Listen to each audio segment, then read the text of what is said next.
Hello दोस्तों, मेरा नाम है धर्मेंद्र और स्वागत है आपका अपने YouTube channel DD rail info में। तो दोस्तों, आज हम जानेंगे कि जब दोनों ट्रेनों के लोको पायलट बेकसूर तो फिर कसूरवार कौन। उड़ीसा के बालासोर रेल हादसे को लेकर अब भी कई सवाल बरकरार हैं। सवाल है कि यह रेल हादसा क्या महज एक हादसा है, इंसानी गलती है, मशीनों की बेवफाई है, या फिर कोई साजिश। ऐसे में सीबीआई के लिए चुनौती है कि वो किन पहलुओं पर जांच करेगी। इस सदी का सबसे बड़ा रेल दुर्घटना क्या सचमुच एक हादसा है? करीब 350 लोगों की जान लेने वाले रेल हादसे की जांच अगर खुद रेल मंत्रालय और भारत सरकार रेलवे एक्सपर्ट्स की बजाय सीबीआई जैसी एजेंसी को सौंपने की सिफारिश करती है तो सवाल अपने आप उठने लगे हैं। सवाल है कि सीबीआई किन पहलुओं पर जांच करेगी। इस भीष हादसे के सच को जानने से पहले इस हादसे को विस्तार से समझते हैं। दरअसल ओडिशा का बालासोर स्टेशन कुल 4 लाइन वाला स्टेशन है, यानी यहाँ ट्रेन की 4 पटरियाँ हैं। इनमें से 2 मेन लाइन की और 2 लूप लाइन की हैं। ऐसे में अब सवाल यह है कि मेन लाइन और लूप लाइन में क्या फ़र्क है। आपको बता दें कि मेन लाइन में टर्न नहीं होता, वो सीधे जाती है, जबकि लूप लाइन इसी लाइन के साइड में होती है। दोनों पायलट को मिला ग्रीन सिग्नल। बता दें कि 2 जून की शाम जब ये हादसा हुआ उस वक्त इस स्टेशन के दोनों लूप लाइन पर 2 मालगाड़ी खड़ी थीं। रिपोर्ट्स के मुताबिक हावड़ा से आने वाली कोरोमंडल एक्सप्रेस के ड्राइवर को ग्रीन सिग्नल मिल चुका था। इसका मतलब ये हुआ कि उसे मेन लाइन पर सीधे जाना था। लेकिन कोरोमंडल अचानक लूप लाइन पर पहुंच गई, जहां पहले से ही मालगाड़ी खड़ी थी जिसमें लोहे रखे हुए थे। रेलवे बोर्ड के मुताबिक कोरोमंडल के ड्राइवर की कोई गलती नहीं थी। हादसे के बाद बेहोश होने से पहले कोरोमंडल ड्राइवर ने जो आखिरी लाइन कही थी वो यही थी कि सिग्नल ग्रीन था। इसके बाद ड्राइवर बेहोश हो गया और फिर बाद में अस्पताल में उसकी मौत हो गई। जानकारी के मुताबिक इस रूट पर ट्रेन की अधिकतम स्पीड 130 किलोमीटर है। शुरुआती जांच के बाद पता चला है कि हादसे के वक्त कोरोमंडल ट्रेन की स्पीड 128 किलोमीटर थी, यानी ड्राइवर तेज गति से गाड़ी नहीं चला रहा था। तो फिर सवाल यह है कि हादसा हुआ कैसे? कोरोमंडल मेन लाइन से हटकर लूप लाइन पर पहुंची कैसे? ऐसे हुआ हादसा। सबसे पहले कोरोमंडल मेन लाइन से लूप लाइन पर आई। लूप लाइन पर मालगाड़ी से टकराए। टक्कर के बाद कुछ डिब्बे दूसरी मेन लाइन की तरफ जा गिरे। इसी बीच कुछ सेकंड बाद दूसरी मेन लाइन से यशवंतपुर हावड़ा एक्सप्रेस गुजर रही थी और वो कोरोमंडल से अलग हुए डिब्बों से जा टकराई। खासकर इसने पिछली 2 बोगी को सबसे ज़्यादा नुकसान पहुंचाया।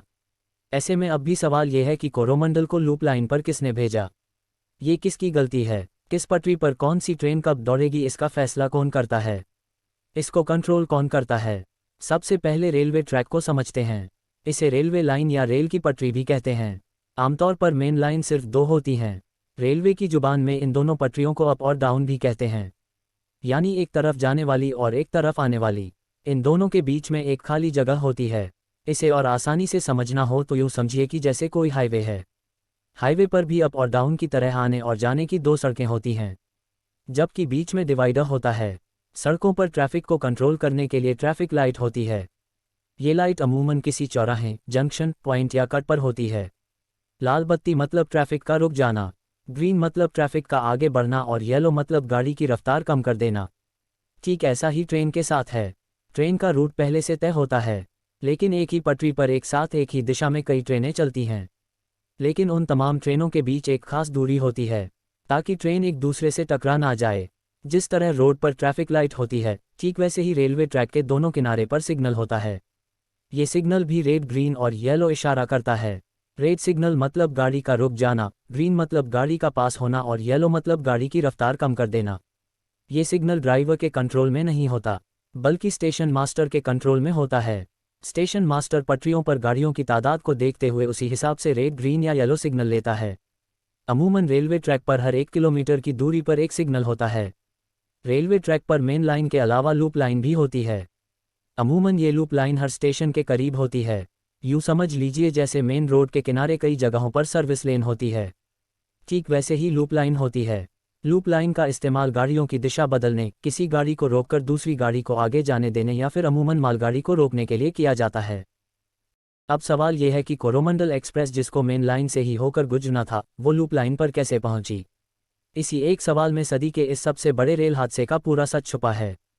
तो सच जानने से पहले ये जानना जरूरी है कि किसी ट्रेन या मालगाड़ी को मेन लाइन से लूप लाइन या लूप लाइन से मेन लाइन पर भेजने या फिर किसी गाड़ी को रेड, ग्रीन या येलो सिग्नल देने का काम करता कौन है। जब से नई टेक्नोलॉजी आई है तब से रेलवे ने भी काफ़ी तरक्की की है। अब लाइन बदलने से लेकर सिग्नल तक का काम पूरी तरह से कंप्यूटराइज्ड हो चुका है।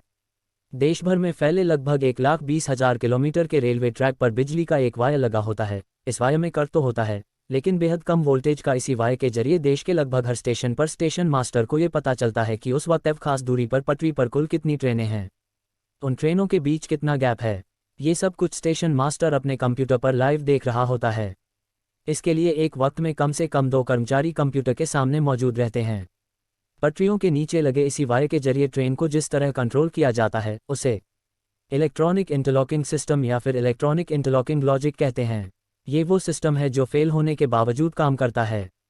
अगर एक ही पटरी पर गलती से 2 ट्रेनें आमने सामने से आ रही हों, या एक ही पटरी पर आगे पीछे 2 ट्रेनें बेहद नज़दीक से दौड़ रही हों, तो यह सिस्टम उसे पकड़ लेता है और फौरन सिग्नल से लेकर बाकी स्टाफ को वक्त रहते आगाह कर देता है। अगर मान लें कि सिस्टम की चेतावनी के बावजूद कर्मचारी उस पर ध्यान नहीं देते, तो बड़ा हादसा नहीं हो सकता, क्योंकि ऐसी किसी भी गलती को पकड़ने के साथ साथ इलेक्ट्रॉनिक इंटरलॉकिंग सिस्टम फौरन सिग्नल रेड करता है। इतना ही नहीं, वो गाड़ी की रफ्तार भी रोक देता है। ओडिशा के बालासोर में हुए रेल हादसे के बाद की अब तक की तफ्तीश के मुताबिक कोरोमंडल ट्रेन के ड्राइवर की कोई गलती नहीं थी। उसे आखिरी बार सिग्नल ग्रीन मिला था। वो निर्धारित अधिकतम 130 किलोमीटर की रफ्तार से कम 128 किलोमीटर की गति पर ही ट्रेन चला रहा था। दूसरी तरफ मालगाड़ी की भी कोई गलती नहीं थी।